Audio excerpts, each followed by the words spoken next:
Assalamualaikum warahmatullahi wabarakatuh.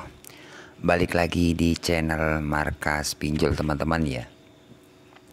Oke teman-teman, di video kali ini saya akan berbagi lagi tentang gagal bayar di aplikasi kredit pintar. Nah, resiko apa yang kalian akan terima misalkan kalian gagal bayar di aplikasi kredit pintar ya?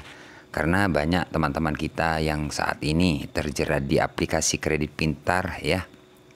Bang, resiko gagal bayar di aplikasi kredit pintar apa bang? Apakah ada di lapangannya? Jadi di video ini saya akan bahas tentang aplikasi kredit pintar ya. Di sini saya masih mempunyai aplikasi kredit pintar yang masih belum dibayar sampai saat ini teman-teman ya. Jadi seperti apa resiko gagal di aplikasi kredit pintar? Kalian simak terus video ini sampai selesai agar teman-teman tidak gagal paham teman-teman ya. Karena di video ini saya akan menjelaskan resiko-resiko gagal bayar ataupun telat bayar di aplikasi kredit pintar. Oke, tanpa lama-lama teman-teman ya, seperti biasa yang pertama-tama di sini saya akan buka aplikasi terlebih dahulu ya. Gunanya apa? Gunanya agar teman-teman bisa lihat tagihan berapa dan sudah telat berapa hari atau bulan seperti itu. Oke, langsung saja saya buka untuk aplikasinya.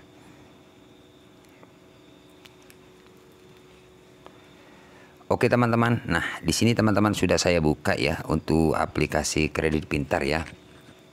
Jadi untuk saat ini banyak sekali teman-teman kita atau saudara kita di luar sana yang terjerat di aplikasi kredit pintar ya. Ada yang telat baru 1 minggu, bahkan ada yang berbulan-bulan, bahkan ada yang cuma 1 hari. Nah di video ini saya akan jelaskan ya resiko gagal bayar di aplikasi kredit pintar sesuai pengalaman ya. Oke, untuk tampilan awal aplikasi kredit pintar seperti ini teman-teman ya. Seperti ini ya. Untuk tampilan awal misalkan teman-teman baru buka aplikasi. Kemudian di sini saya akan jelaskan untuk aplikasi kredit pintar ini teman-teman, ini aplikasi yang sudah legal ya. Jadi bukan ilegal, sudah legal. Seperti itu ya. Oke, langsung kita lihat untuk tagihan ya. Sebenarnya untuk aplikasi ini sering saya update terus teman-teman ya, khususnya buat teman-teman ya. Karena apa? Saya selalu update ya biar ya ada risiko kayak apa tetap teman-teman bisa tahu juga seperti itu ya. Ini selalu saya update ya. Nah, ini sudah sekian kalinya ya untuk update di aplikasi kredit pintar ini ya. Oke, nah di sini teman-teman ya jumlah tagihan 6.059.000 sekian-sekian ya.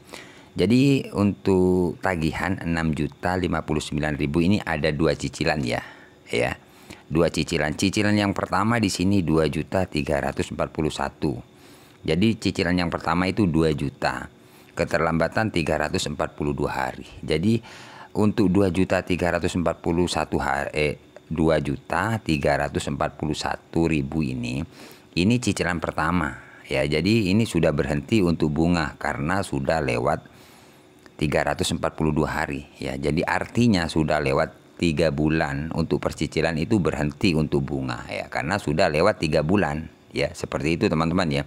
Kalau teman-teman masih belum telat 3 bulan, masih 1 bulan atau 1 minggu, itu tetap untuk bunganya ya, tetap berjalan selama kalian masih belum lewat 3 bulan. Jadi setiap hari akan bertambah terus untuk bunga percicilan. Seperti itu teman-teman ya. Jadi misalkan teman-teman sudah lewat 3 bulan, itu akan berhenti untuk bunganya. Seperti itu ya. Nah, kemudian di sini yang cicilan yang kedua itu 3.700 sekian-sekian ya. Jadi keterlambatan 312 hari ya. Artinya sama, sudah berhenti untuk bunga. Jadi total keseluruhan plus bunga itu 6.059.000 sekian-sekian. Oke, kita buka seperti ini untuk kode pembayaran ya. Jadi buat teman-teman misalkan mau bayar ya, di sini juga bisa ya, ada ya banyak kode pembayaran ya. Misalkan teman-teman bingung ya, ada e-wallet ya. Jadi banyak sekali lah ya untuk kode pembayaran UFA atau Alfa ya. Seperti itu ya. Oke, resiko gagal bayar di aplikasi kredit pintar ya. Jadi di sini saya akan menjelaskan. Untuk aplikasi kredit pintar ini teman-teman, perlu teman-teman ketahui ya, memang ada DC dari aplikasi kredit pintar ini ada ya. Jadi untuk aplikasi kredit pintar memang ada DC-nya, tapi teman-teman harus ketahui juga ya, tidak semua orang yang gagal bayar di aplikasi kredit pintar itu didatangi, tidak. Ya, tidak, karena banyak teman-teman yang gagal juga, yang tidak didatangi banyak. Yang didatangi juga ada. Jadi tergantung nasib kalian sebenarnya sih. Karena saya pribadi ini sudah berapa bulan ini? 342 hari. Jadi sudah 10 bulan lebih ya. 10 bulan lebih teman-teman ya. Bahkan 11 bulan ya kalau nggak salah ya. 10, 11, hampir 1 tahun teman-teman ya. Hampir 1 tahun untuk tagihan 6 juta ini ya. Hampir 1 tahun ini tidak ada DC teman-teman ya, tidak ada DC ya. Jadi buat teman-teman, misalkan kalian tidak mampu bayar atau memang tidak ada dana, kalian tidak usah terlalu takut memikirkan DC. Kenapa? Kenapa setiap orang yang gagal di aplikasi kredit pintar itu tidak harus didatangi? Tidak. Kenapa abang tahu kok sebagian orang yang didatangi? Iya, karena banyak dari teman-teman subscriber ya, yang sudah WA saya atau yang komentar di channel saya itu hanya bertanya-tanya. Sebagian ada yang didatangi, sebagian ada yang tidak. Ya. Jadi kalian jangan ya gimana ini pasti didatangi, enggak. Saya pribadi enggak didatangi. Bahkan resiko yang terberat kalau gagal bayar di aplikasi kredit pintar, misalkan kalian sudah lewat 3 bulan atau 4 bulan, itu resiko terberatnya itu cuman BI checking, itu aja sih. Kalau masalah DC itu tidak pasti didatangi loh teman-teman.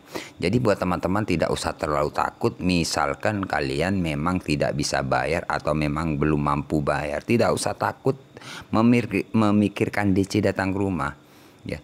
Yang paling panik biasanya teman-teman telat 1 bulan, 2 bulan baru dapat WA surat dari pihak kredit pintar bahwasanya data Anda kami alihkan ke pihak ketiga, atau DC lapangan mau jemput dana ke rumah melalui RT RW. Nah, misalkan teman-teman sudah telat, sudah pasti kalian dapat WA yang seperti itu. Tapi itu hanya gertakan saja, itu tidak bakalan datang 100%. Ya, bang saya sudah dikirim Sherlock oleh pihak DC-nya. Bang saya sudah dapat surat. Bang katanya DC-nya nanti sore mau datang. Bang DC-nya sudah ada di lokasi saya. Itu nggak bakalan. DC datang tidak seperti itu. Itu hanya modus atau nakut-nakuti kalian. Ya, saya infokan, misalkan DC kredit pintar mau datang, itu tidak ngirim surat atau ngirim foto dirinya yang ada di mana atau dekat Anda, minta Sherlock kayak gitu, nggak bakalan datang. DC datang, misalkan memang mau datang ke rumah, itu tidak perlu menginformasikan, itu senyap datangnya ke rumah kalian, itu senyap tanpa informasi atau kirim surat atau kirim Sherlock gitu. Lokasi Anda dari sini berapa menit lagi atau berapa jam lagi, itu bohong, itu gertakan. Kebanyakan teman-teman yang gagal itu dapat WA kayak gitu sudah paniknya minta ampun. Itu hanya gertakan atau nakut-nakuti saja ya. Perlu teman-teman ketahui agar teman-teman tidak terlalu panik. Ya, saya ingatkan lagi, gagal bayar di aplikasi kredit pintar tidak wajib ya, tidak harus kalian didatangi, tidak. Saya pribadi ini 6 juta sampai sekarang sudah 1 tahun, hampir 1 tahun ini tidak ada DC. Memang ada DC-nya, DC kredit pintar memang ada, tapi tidak semua orang didatangi gitu loh. Cuman resiko terberat, misalkan teman-teman telat 3 bulan lebih bahkan 4 bulan, itu BI checking, itu sudah pasti. Teman-teman kalau pengen tahu kalau kalian kena BI checking atau enggak, kalian bisa cek ke bank. Di situ akan kelihatan kalau kalian kena BI checking. Seperti itu teman-teman ya. Jadi saya mengingatkan buat teman-teman, saya ulangi lagi ya. Buat teman-teman yang sering panik, kemudian dapat surat ataupun tim kolektor ya, ataupun foto DC yang ada di jalan, itu nggak bakalan datang 100%, bahkan bukan 100% saya kalau kasih nilai ya. 1000% tidak bakalan datang. Itu hanya gertak kalian atau nakut-nakuti kalian. Ya, karena sering sekali banyak teman-teman yang langsung WA saya atau komentar, "Bang, saya sudah dapat surat kayak gini, Bang. Ini bener nggak?" Ya ini bener nggak datang DC-nya? Enggak, itu 1000% pokoknya nggak didatangi. Kalau DC itu memang mau datang itu senyap, nggak ada informasi ya. Kalau kalian di WA kayak gitu, itu beneran DC datang, kalian pasti kabur, iya kan?